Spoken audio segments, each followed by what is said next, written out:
It would, of course, have been far simpler to use the lift, far too simple to have been even considered by the Royal Marines and their fundraising policeman friend Gil Boyd. Right, going. Bye, gentlemen. Go for it, Gil. Gil's efforts raised £10,000 for the Great Ormond Street Children's Hospital, bringing his total raised for them so far by hair-raising stunts like this to £65,000. The Royal Marines Commando display team were there to help and to increase their world record to 487 feet, even if it cost them a green beret or two and a few bumps and bruises. The time allowed down was 5 minutes a man, but there were some of them who saw the pub at the bottom and dropped in under a minute. It all looks deceptively easy, as one of them said, if you like hanging around or being kept dangling on a piece of string. The art is knowing how to stop yourself at just the right moment. Jeremy Hands, ITN, at the Telecom Tower.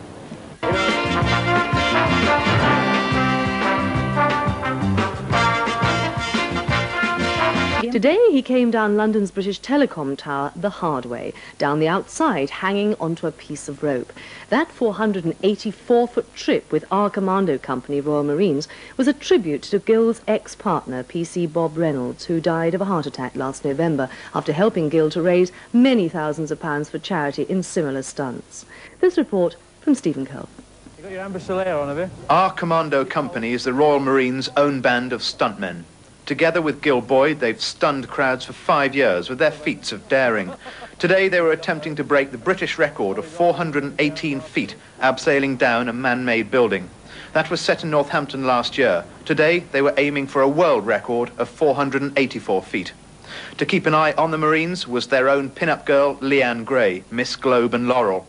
Watching out for Gil was his wife, Theo. What's the view like from up there? Devastating. Very, very high. Looking forward to it? Yes, very much. I mean, it's going to be a nice record. We found out this morning that the height has changed yet again, and it's 484, which is a new world record, so it'll be nice. Excellent. And an important day for you emotionally as well? Yes, it is, yeah. Why is it? Well, because obviously I'm doing it for Bob, the tribute to Bob. It is new territory, but only just, in as much as this is 484 feet high, as opposed to 410 that we did last year. No. Anybody here want to pull out now? Still got a chance? I'm in charge and nobody's pulling out. Conditions were near perfect. There was some wind, but the team were ready for that. First to go down was Gil Boyd. He had to come down left-handed because he broke his right arm and foot in a police accident. Not fully recovered, it was to be a test of skill and his own steel-like nerve. Right, going. Bye, gentlemen.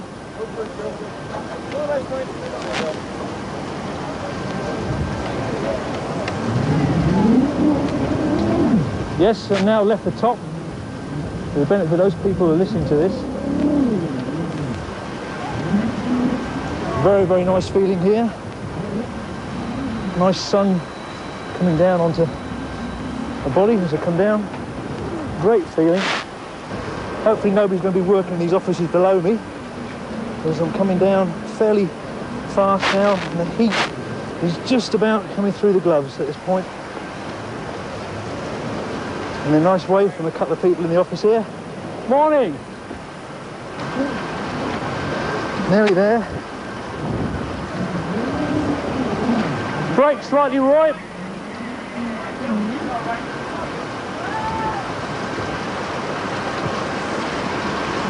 Nearly at the bottom. Told the brake man to put slight brake on. Brake! Okay. He got down 400 feet to a much relieved Theo, then dropped over the edge for the last few feet. After Gil came the Marines. As the rope got warmer, so the speed of the descent increased. One man broke another record. He came down from top to bottom in just 60 seconds. As well as raising £10,000 for Great Ormond Street Hospital for Children, the stunt was also a tribute to Gil's former partner, Bob Reynolds. Together, they had raised £55,000 for the hospital. As well as raising money for Great Ormond Street Hospital, Janet, it's also a tribute to your husband, Bob Reynolds. Yes, marvellous tribute. He would have been so proud of his mate today. Yes. How do you feel in yourselves as seeing Gil come down? Are you as worried as Theo was? I think so, yes, if not more so.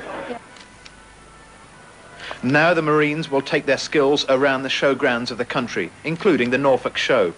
As for Gill, he just wanted a beer and a sit down before planning his next feat of bravery for the charity closest to his heart.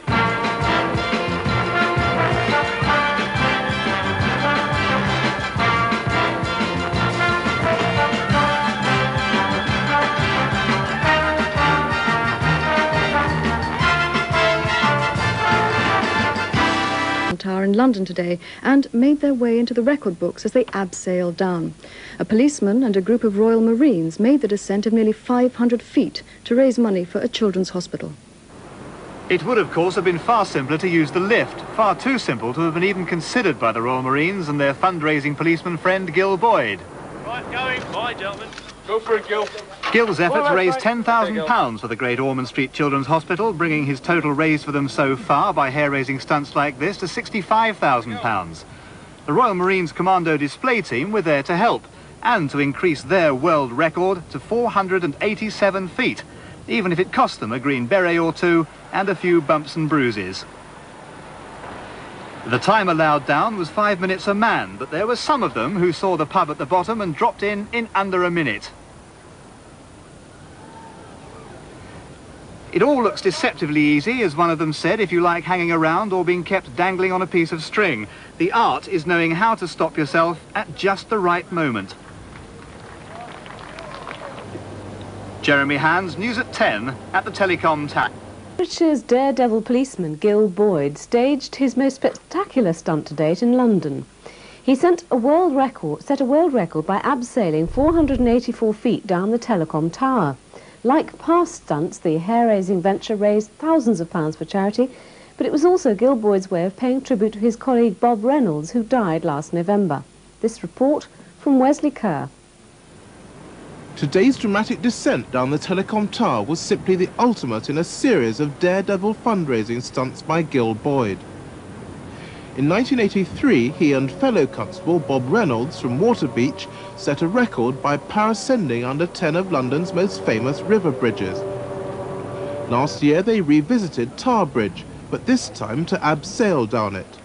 But tragically, last December, Bob Reynolds died of a heart attack at 47. So today's abseil was Gill's first solo stunt. His task was made harder by the fact that he broke his back, foot, arm and knee in a car crash last February. The proceeds will go to a London hospital, to which Gill Boyd and his wife Theo owe a special debt.